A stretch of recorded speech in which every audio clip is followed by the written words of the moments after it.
Your misery is your ministry. Your pain is your purpose. Your suffering is your service. Your mess becomes your message. Your test becomes your testimony. God allows us to hurt to heal others because you cannot heal what you cannot feel. So don't let the pain of your past punish your present and paralyze your purpose and progress. Hi, I'm Terrell Williams, co-director of Turnaround Tuesday. And one of the things that really rings true for me every time I hear the higher purpose is the part that says your ministry, your misery is your ministry, your pain is your purpose, your suffering is your service, your mess becomes your message. It really describes my life and I think Turnaround Tuesday's work. Many of you have heard of my stories of pain and of triumph. I have realized all of these miseries I've suffered, miseries like poverty, coming from violent neighborhoods, being in unfit schools or recreation centers, and having to go to 7 different universities before I could succeed. Today's stories, they do have a purpose. And many of these stories can be used, they're used as instruments that I share with you each Tuesday that I have the privilege of standing before you to show really our human experience. So today I am reminded that a beat up man like me that's torn up and beat up and worn out and stretched and stressed is a useful man. That pain can be used to serve people because it comes from a place of pain, of hurt, of triumph, of hard work, of persistence, of dedication, of course, of a whole lot of love. So at this time, I like to simply say, I follow the rules, I help in every way I can with my neighbors, because in this pain that we will go through, I think there is a message. And the question is, will each of us listen for the message that's coming from all of this mess? JC? Well, that's great, Terrell, because that's how I feel. That's the part that struck out to me, where your mess becomes your message. So where a lot of people, if we're dealing with this COVID-19, they think it's like their whole lives had to change, and it could be chaotic, and some people can call it a mess. But to me, I always see, do not fear change, allow it to guide you into your purpose. So don't look at it as mess, look at it as a life growth and life change, and always for the better. Well, that growth looks messy to me, Jess, JC. Okay. Melvin, what do you have for today? Turnaround Tuesday. Again, I'm Melvin Wilson, the co-director of Turnaround Tuesday. I actually want to start the director's report out today by just reflecting on the time that we're in right now. Many people have not been affected by this virus, but I can tell you this has hit home for me. As many of you that come to Turnaround Tuesday know, I spent years on the police department. One of the first death in Baltimore City was a former retired sergeant of Baltimore City Police Department, a friend of mine, a guy by the name of Mike Baptist. Mike spent over 30 years patrolling the city of Baltimore and got through all that, and his life was taken by this virus. So this is real. It's real. We all need to understand it is real. Also, and because it's real, we're going to need your help. We're going to ask everyone, when you leave this video today, if you will stay on the website and click on the survey that we put on the homepage of the website, where we're going to need 300 people to respond to let us know how this is affecting you and people in your family. This is very important information as we continue to prepare when this is over. So again, please click on the link on the survey, answer the questions to the best of your ability. You're not only helping yourself, you're helping our city and this country. Thank you. Bree, can you give us an update on where we are with the operation? Absolutely. Thanks, Melvin. Good day, Turnaround Tuesday. So on the operations side, let me tell you, on the jobs team side, we have jobs. In fact, we got a phone call yesterday for immediate hire, great opportunities in security, but again, continuously recruiting for our major institutions such as Johns Hopkins and University of Maryland. So our jobs team is very busy at it, reaching out. So if you're receiving a phone call, please answer your phone, check your messages, or if you're not, by all means, please reach out to us and let us know that you are interested in working even during these times. Our awareness team, this week, we will be putting out the most recent newsletter. And this week in the newsletter, we're going to talk about mental health. And we're going to even talk about COVID-19 testing stations. So please stay tuned for that. So that's the updates this week. Again, by all means, reach out to any one of our staff members or go to the website and email us, contact us. We are here, we are working. And next up is our spiritual vitamin, and I'm giving it back to you, Melvin. Right. Can you believe they allowed me to do the spiritual vitamin this week? This quote that says, obstacles don't have to stop you. If you run into a wall, don't turn around and don't give up. Yeah. Figure out how to climb it, go through it, or work around it. This quote is from one of the greatest athletes and basketball players to ever play the game, Michael Jordan.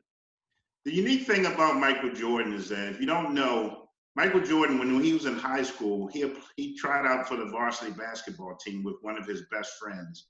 He actually got cut. Can you believe that? Michael Jordan got cut from the varsity basketball team. And that really angered Michael. But what he did, he didn't quit. He went and played JV basketball.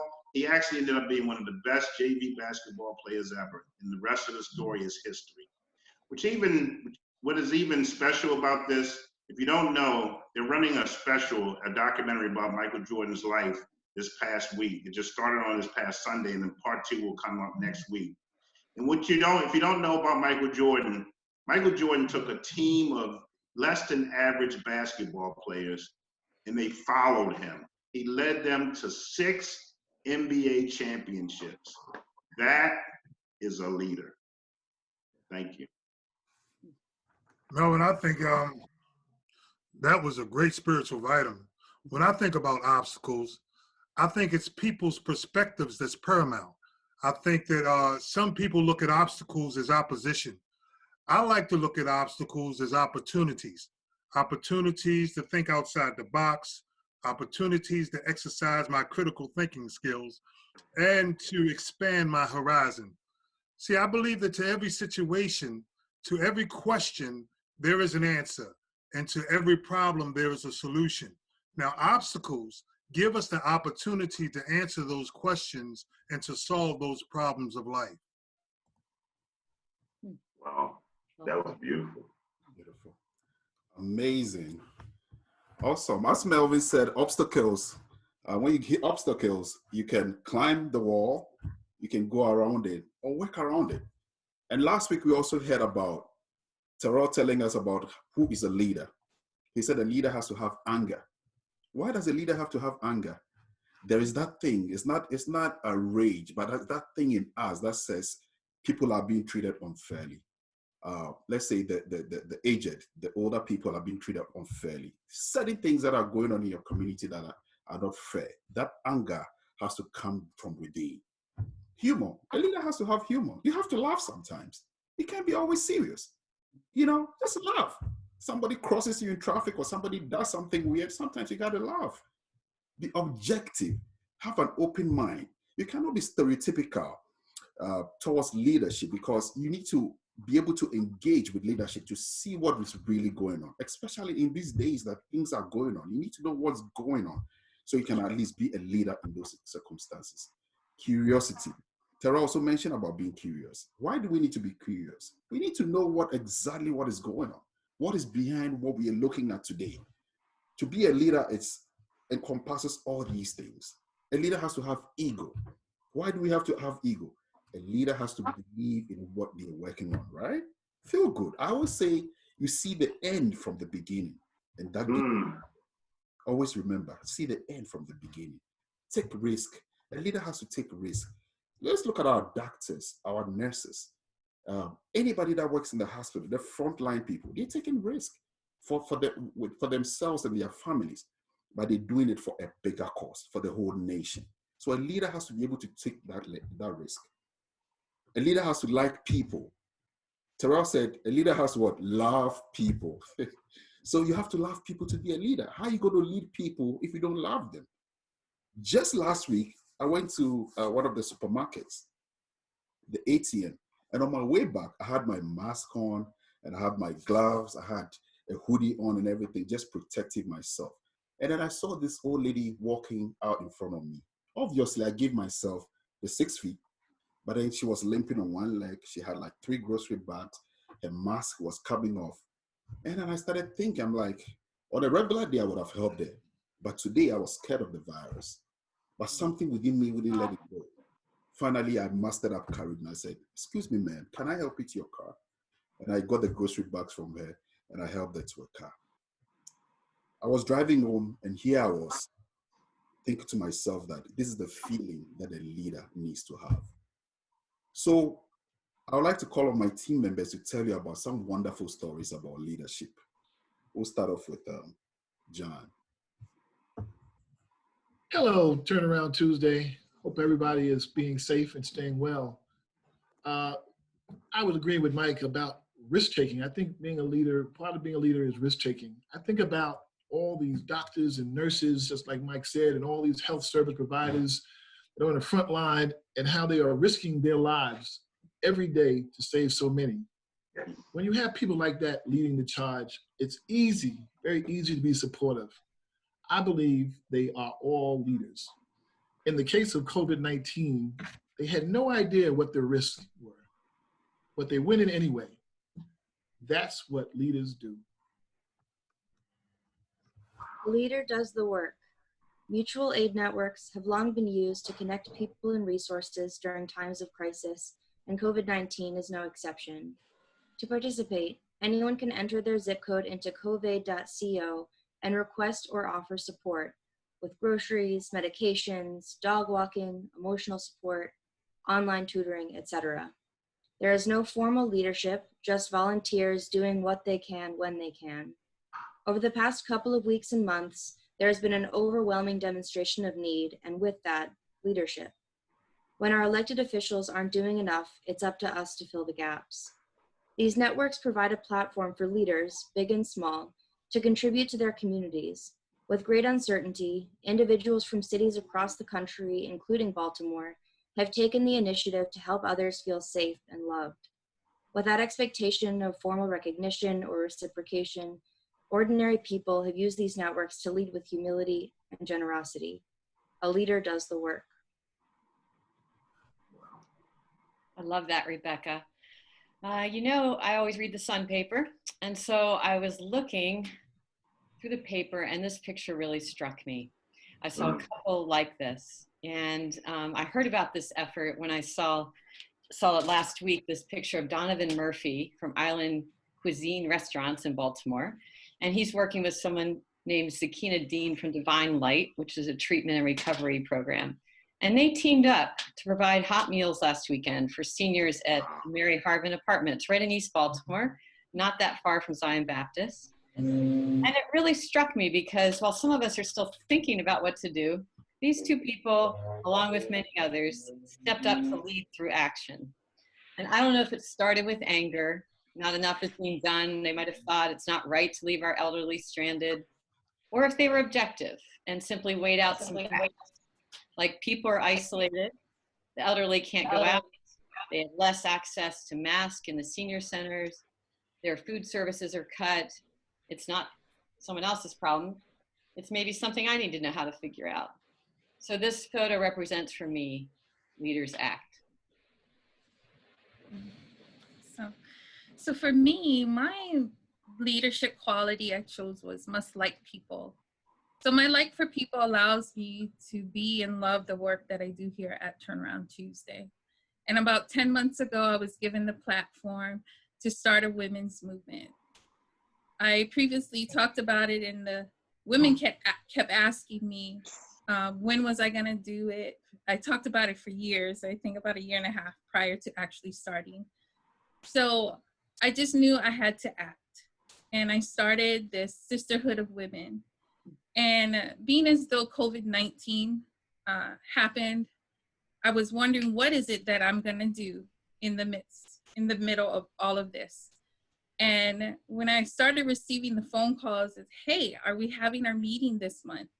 And no doubt it was in the back of my mind. And I said, we could have a Zoom meeting. And sure enough, I put the word out, and the need was there to still have it and be consistent with it.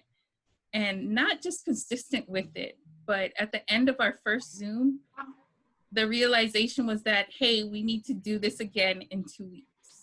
So not only did we go from doing it once a month, we actually now do it on Zoom twice a month. And last week I had 17 women on the line, and it was something that everyone needed. So for me, my love of people allows me to be the leader of this women's movement and to be innovative when necessary so that our sisterhood can still meet. And so my quote is, behind every strong woman is another strong woman. So in my case, I proudly have a sisterhood and a covenant of women. That's phenomenal, Bree. And I'm also a huge part of the women's movement and enjoy it thoroughly. For me, a leader is someone who takes risks, but uses those risks and that risky behavior to inspire others. Last week, during the course of my work, I spoke to 2 women who probably wouldn't classify themselves as leaders. And if you ask them, they would say, no, we're not leaders. We're just doing what we think we need to do. They took the risk of going door to door in their neighborhoods and identifying elderly people who needed help. Not only did they help them by bringing food and maybe talking to them through the doors for a little while, they also motivated them to get dressed, get up, and take a walk up and down the street. Just those few minutes outside lifted the spirits of the people who no one has spoken to in several weeks, either because of fear of getting the virus from them or giving the virus to them. So again, with that small act, they demonstrated leadership and inspired other people to join them with this task. Their actions made me think of the quote by Kobe Bryant. The most important thing is to try to inspire people so they could be great at whatever they want to do. And we saw that with Kobe. So with that being said, I'm going to go on to the next part, which is our supportive message. Many people this week have spoken up and said that they don't think that this virus is real because maybe it doesn't impact them or people in their community that they know or other people that they have contact with. But however, as of today, Maryland has surpassed 13,654 positive cases of COVID-19.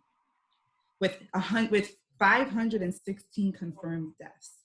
I don't know how much real that can be. As this number rises, it's important that we stay aware of what we can do to stop the spread of this virus. So far, we've done a great job at trying to flatten the curve because we've learned from other states that have experienced this and kind of taken proactive steps to stay ahead of some of these things.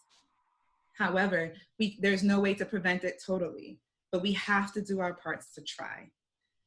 One of the things that we can do is making sure that if we're feeling unwell and we're experiencing symptoms of COVID, that we go to the CDC website and we do what is called a pre-test. You can Google it, you can put it right in the search engine and it'll come up right away. And if you don't have access to the internet, you can call your local telehealth center and get pre-tested there. Once you have been pre-tested and they've determined that your symptoms are severe enough, you should try to make your way to some of these testing sites. On the website, I'll have a list of the exact locations of the testing sites with the days and times that they're open. However, some of the ones that are available right now are the All Care of Ellicott City. The Johns Hopkins has 2 tent locations, one at the Bayview campus and one at the downtown campus. LifeBridge has 2 tents that are providing COVID testing, one at Sinai Hospital right out front and one at Carroll Hospital. MedStar Health also has a tent and a site at the Baltimore Museum Industry, and that whole entire area is being used. I know that Pimlico, the Pimlico racetrack also has a location, and as far as I've heard, up and coming will be the Maryland Fairgrounds. I believe they're creating a testing site there. It's not ready yet, but they're in the process of creating that. Once that is up and coming, I will make sure to have the information online. So remember, Governor Hogan this past Saturday made it mandatory for us to wear our masks whenever going out in public. And so, to save everyone's life and our own, let's mask up.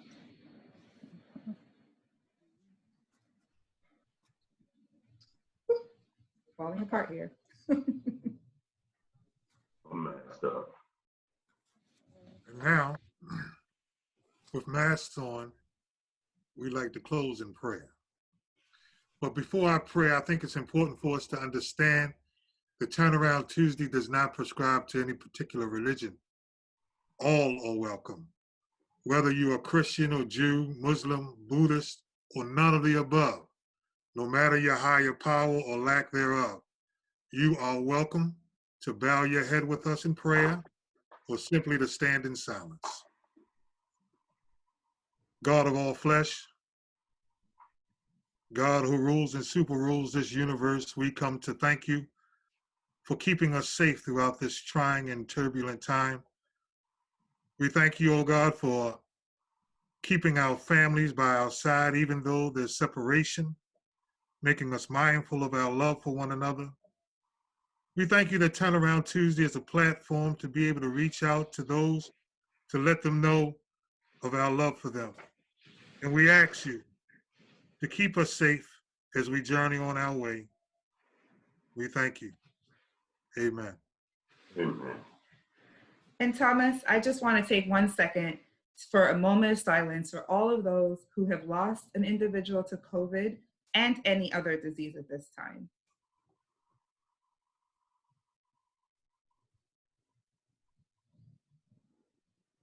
Thank you. Thank you. Thank you, team. So, guys, I hope you didn't forget about the gratitude jar. Here you go. Today, team, let's show your gratitude. I'm going to put mine in the jar as usual. You should have like about 8 to 10 now because it's been a week, right? Thank you. Michael, I also want to say to John and Michael, please don't touch the front of your mask. Only touch the strings. Thank you very much. Thank you. Safe.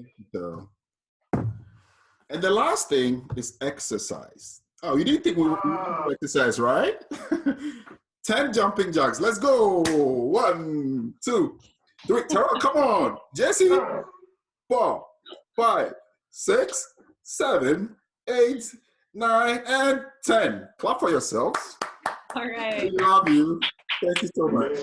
Bye.